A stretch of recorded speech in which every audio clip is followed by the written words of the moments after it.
हरियाणा के deputy CM Dushyant Chautala ने भाली आनंदपुर गांव में पहुंचकर शहीद अतुल पवार की प्रतिमा का अनावरण किया। नौसेना में लेफ्टिनेंट के पद पर तैनात अतुल पवार 2017 में कोची में शहीद हुए थे। इस मौके पर डिप्टी सीएम ने शहीद के सम्मान में प्रदेश में सामाजिक संपत्ति पर शहीदों का नाम करवाने की बात कही। साथ ही कांग्रेस पर जब उनसे सवाल पूछा गया तो उन्होंने भी कांग्रेस पर चुटकी दी।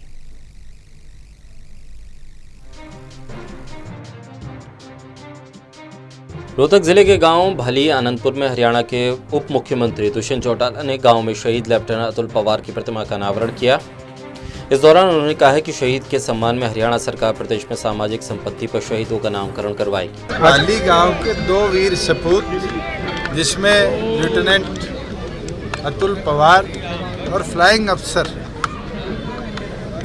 संदीप जो जैगवार उड़ाते हुए 2000 में शहीद हुए, उनके नमन में गांव की याद में उनकी मूर्ति की स्थापना करी। आने वाले दिनों में जो गांव के अंदर सामाजिक प्रॉपर्टी है उनका नामकरण भी करें और इसके आदेश भी मैंने जारी कर दिए हैं। कांग्रेस में चल रहा है घमासान पर चुटकी लेते हुए उन्होंने कहा कि कपिल सिब्बल और गुलाम नबी आज़ाद ने सारे रिकॉर्ड तोड़ दिए हैं। भूपेंद्र हुड्डा को बताना पड़ेगा कि वो गुलाम नबी आज़ाद की टीम में हैं या सोनिया गांधी की टीम में। उन्होंने कहा कि 1 महीने में कांग्रेस में जबरदस्त बिखराव हो जाएगा।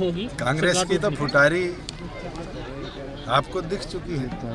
परसों कपिल सिब्बल क्या बोले थे और आज तो गुलाम नबी आज़ाद ने सारे रिकॉर्ड तोड़ दिए। और गुलाम नबी आज़ाद के खिलाफ अब कुलदीप बिश्नोई हो, चिरंजीव राव हो, मुझे लगता है भूपेंद्र हुड्डा को ये डिसाइड करना पड़ेगा कि वो सोनिया गांधी की टीम में है या गुलाम नबी की टीम में।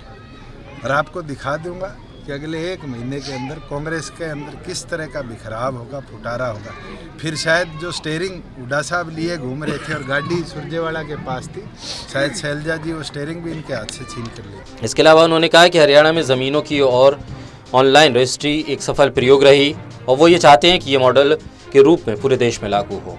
हरियाणा में रिकॉर्ड तोड़ रेवेन्यू प्राप्त हुआ है। जब ट्रांसमिशन चेंज होता है उस समय जरूर ट्रांजिशन पीरियड के अंदर लोगों को दिक्कतें आती है, मगर जो सुधार है मुझे लगता है वो केवल हरियाणा का ही नहीं है। हमें देखते हुए तेलंगाना ने भी अपने सिस्टम को इसी तरीके से रीमॉडल किया है और हम उम्मीद करते हैं, मैं तो प्रधानमंत्री से भी आग्रह करूँगा कि इतना क्लीन रेवेन्यू का रजिस्ट्री सिस्टम जो हमने हरियाणा प्रदेश में बनाया है, इस मॉडल को पूरे देश में लागू कराया जाए।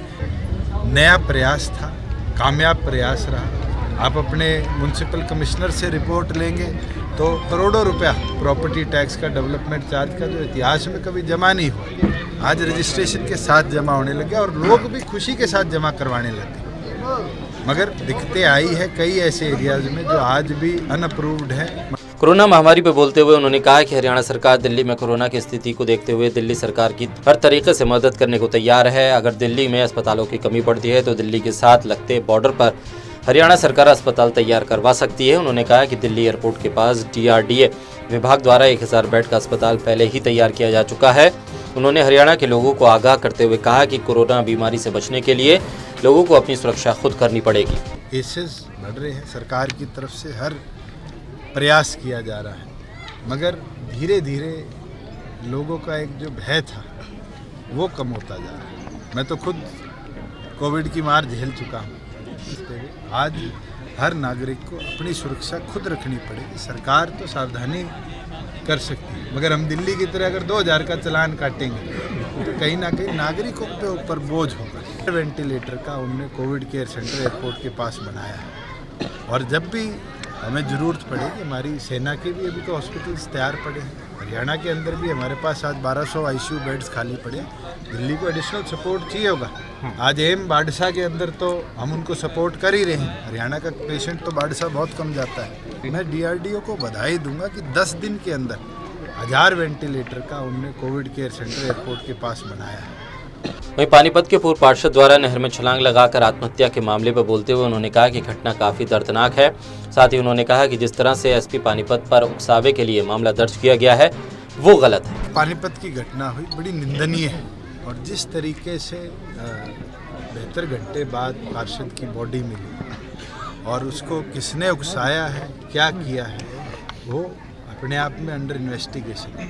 मगर सुप्रिटेंडेंट ऑफ पुलिस के विरुद्ध FIR करना, फिर तो कल DGP के खिलाफ भी FIR होनी चाहिए स्टेट में कोई क्राइम। जब तक कोई एविडेंस नहीं है, मैं ये मानता हूँ कि ये जो कदम उठाया गया बेटी ने शिकायत दी थी एसपी वो कदम जायज़ नहीं है। अपनी अपनी सोच हो सकती है, एचएम की खुद की सोच या डीजीपी की खुद की सोच हो सकती है। मैं ये मानता हूँ कि अगर कोई डिस्ट्रिक्ट में इस तरह की घटना होती है तो डिस्ट्रिक्ट का कप्तान का नाम आना और उकसाने में नाम आना, ये मुझे जायज़ नहीं लगा। हर व्यक्ति की अपनी सोच है और मैं इसके पक्ष में।